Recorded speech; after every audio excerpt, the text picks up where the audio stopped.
Okay, let's dive deep into something that really feels less like history you just read about and more like history you can almost feel. Yeah. We've got this really fascinating article from the Urban Herald, and it zeroes in on one incredible place, Kilmainham Gaol in Dublin, Ireland. Yeah, it's a place our article really frames as, well, essential to understanding modern Ireland. Right. So our mission here really is to use the insights from that Urban Herald piece to unpack why this place, this former prison, just steeped in centuries of, rebellion, tragedy, why it carries such weight today as a national monument and museum. It really is one of those places where the echoes of Ireland's fight for independence, you feel them in the stones. This Okay. article gives us a brilliant roadmap, really, to understanding its journey from, a place of despair to... To a symbol of sacrifice, Oh, resilience. yeah. And the Urban Herald piece lays out the basics.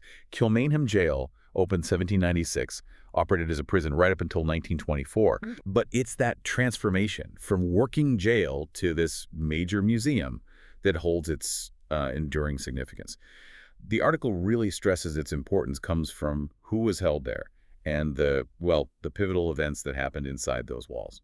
And that's the core of the story, isn't it? The story this article tells. It's famous, of course, for housing and executing prominent nationalist leaders. Especially from 1916. Right, the Easter Rising leaders. But the article also makes a point of reminding us about the just countless ordinary people who were there, too. Yeah. Men, women, even children, imprisoned for maybe just petty theft or sometimes just for being destitute during the Great Famine. And that contrast is key, isn't it? Housing revolutionaries alongside society's most vulnerable. It wasn't just a political prison all the time. That's crucial for understanding its full story. So let's walk through that history using the article as our guide. Construction started, 1786? Opened 1796? Yeah, replacing an older dungeon, supposedly more modern. But modern back then. Mhm. The article makes it pretty clear it didn't mean comfortable or particularly humane. No, not at all. Conditions were incredibly harsh, especially early on. The article paints a really grim picture. No segregation, so men, women, kids, often all mixed together. Wow. Cells meant for one person might end up holding 5, maybe even 6. No real light or heat, damp walls, straw for beds. Just basic necessities were missing. And a lot of the early inmates weren't revolutionaries yet. Not primarily. Many were debtors, beggars, petty criminals. And the article mentions this staggering figure. Over 4,000 inmates were transported from Kilmainham to Australia. 4,000. Yeah. Sent halfway across the world from just this one place. That number alone, it tells you something about the penal system then. Absolutely. And pretty quickly, the jail gets tangled up in Ireland's political situation, the 1798 rebellion. United Irishmen. Exactly. Many were locked up here. So right from the start, it becomes this symbol. Oppression on one side, resistance on the other. Then came the mid-1800s, the Great Famine. And the article describes just crisis-level overcrowding there.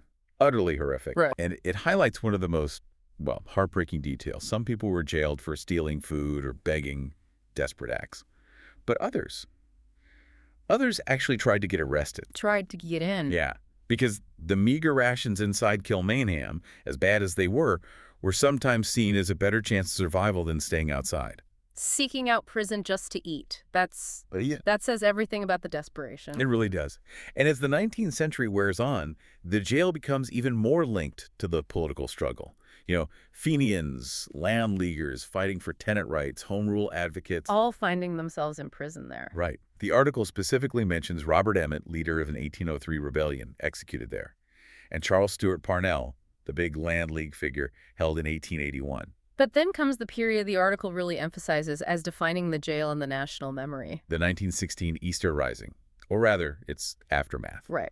After the surrender, the leaders were rounded up, brought to Kilmainham. And this is where the article details those events that just fundamentally shifted Irish history.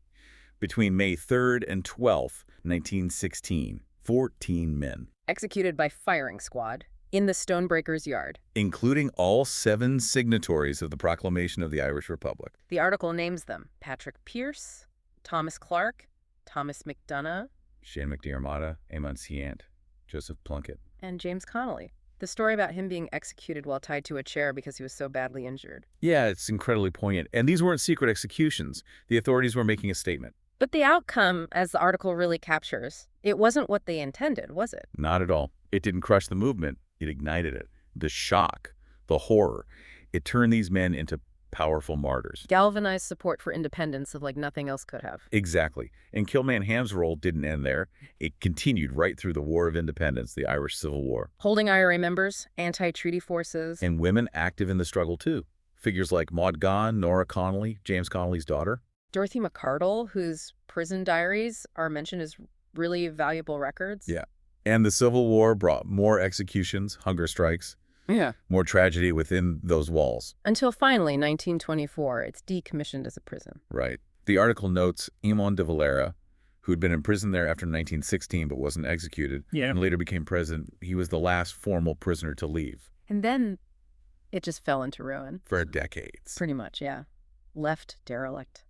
Which seems amazing now for such a significant site. So how did he get saved? Well, the Urban Herald piece gives huge credit to the Kilmainham Gaol Restoration Society. These were volunteers, starting in the 1960s, who just refused to let it crumble. A grassroots effort. Totally. Painstaking work over years. Their dedication was incredible. And eventually it paid off, handed over to the state in '86. Yep, now managed by the Office of Public Works, the OPW, as the museum we know today. That journey from ruin to national monument. It's quite a story in itself. And the museum makes sure those stories aren't lost, the famous ones and the less-known ones. Right. The article naturally revisits the 1916 leaders, but also lists others. Parnell, Countess Markievicz. First woman elected to the British Parliament, wasn't she? Jailed after the Rising. That's her. And de Valera again, Robert Emmet, Dorothy McArdle, and her writings. But crucially, the article points out the museum now actively tries to tell the stories of the countless ordinary prisoners. Yes, the women, the children, the debtors. Recognizing their part in the jail's history, too. It's a broader narrative now. Okay, let's talk about the building itself. The article gives a good sense of the architecture. Yeah, and how it reflects different ideas about imprisonment. That Victorian wing is the most striking part, visually. Completed in the 1860s. The panopticon design. Right, exactly. Inspired by that idea, a central guard tower, potentially able to see into all cells, meant to encourage self-discipline through constant potential surveillance. The article describes it this bright, ironclad atrium, sweeping staircases.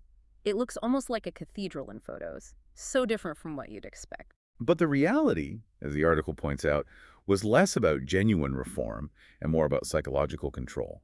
That possibility of being watched constantly, that was a form of torment itself. And you contrast that with the older West Wing. Yeah, the article describes that as just grim, rectangular, cramped, dark cells. And that's where political prisoners were often held. And the poorest. Exactly. Yeah. Especially during the famine. You really see the evolution, or maybe the different facets of punishment reflected in the structure. But the suffering was constant. Then there's the Stonebreaker's Yard. The article calls it maybe the most haunting space. Hard to argue with that. Right. It's the actual spot where the 1916 leaders faced the firing squads. Just plain walls, memorial crosses. Yeah. It's kept very stark, very somber, a really powerful place for reflection. It definitely silences you when you're there. And the chapel inside the jail has its own story. The marriage, yeah. Joseph Plunkett and Grace Gifford married just hours before he was taken out to the yard and executed. Such a symbol of love, defiance, sacrifice. Absolutely. And the cells themselves. The article details how grim they were. Small, maybe 28 square meters. Cold, damp, hardly any light.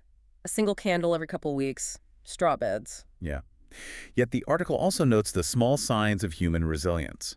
Graffiti left behind, autograph books kept by some prisoners, especially women. Little ways of holding on to identity, connection. Exactly. Refusing to be completely erased by the system. So what's it actually like to visit today? The Urban Herald Guide calls the experience powerful, immersive.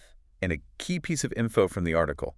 You can only get in via a guided tour. Right, that's crucial. Yeah, because the guides provide all that context, tell the stories as you move through. They cover the chapel, the cells, that big Victorian wing, and of course the Stonebreaker's Yard. And after the tour? Then you get access to the museum exhibits. Right. Artifacts, letters, personal items, displays on nationalism, penal reform. Lots to see there too. The article suggests allowing at least 90 minutes total. Okay, 90 minutes minimum.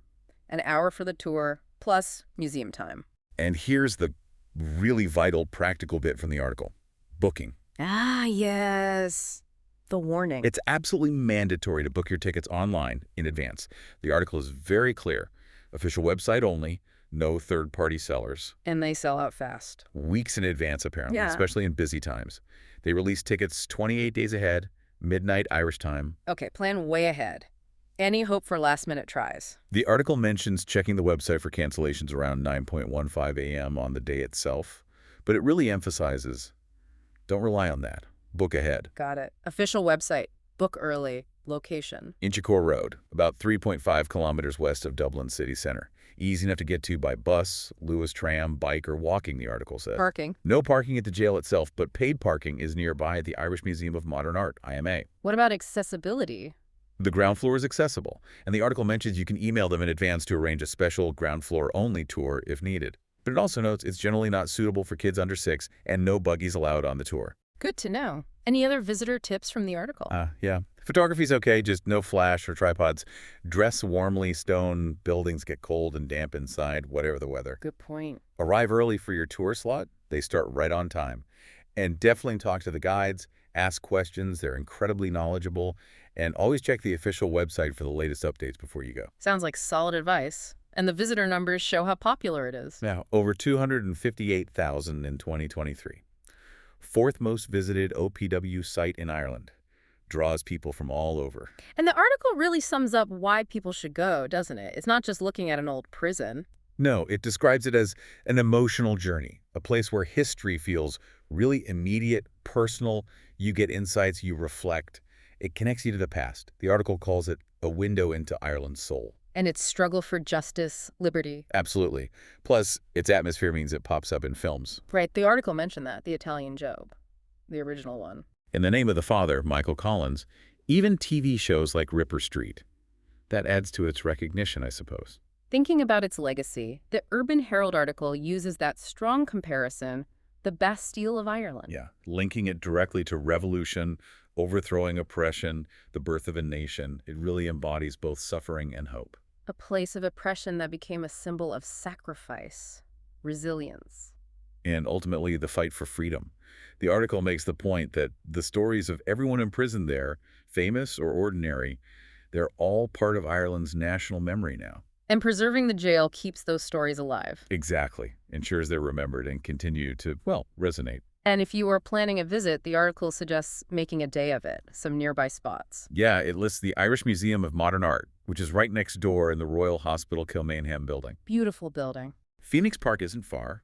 The War Memorial Gardens. The Guinness Storehouse is nearby, too. And the article mentions our Urban Herald guide for that. And Richmond Barracks, another important 1916 site, so you can definitely build a full day around it. Good suggestions. So, wrapping up the key takeaways from our Urban Herald deep dive, we've tracked Kilmainham Gaol's journey, right? Grim prison to vital national monument. Yeah, looked at its central role in Irish history, especially independence. The stories of the prisoners, famous and forgotten. That unique, evocative architecture. And what it's like to experience it today as this powerful museum. And learning about it, whether through an article like ours or visiting in person, it really does offer this profound insight into Ireland, sure, but also those universal themes, oppression, resistance. Sacrifice, the fight for freedom. It feels very human, very relevant, not just dusty history. Exactly. And the article ends by calling it a living monument, suggesting visiting makes you part of an ongoing story. Which leaves us with that really thought-provoking question, doesn't it? What does it actually mean to engage with a place built on so much suffering, so much sacrifice?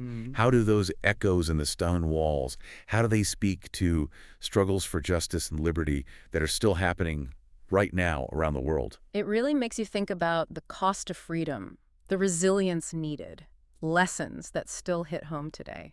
Definitely a lot to reflect on there. Well, thank you for joining us for this deep dive into the powerful story of Kilmainham Gaol.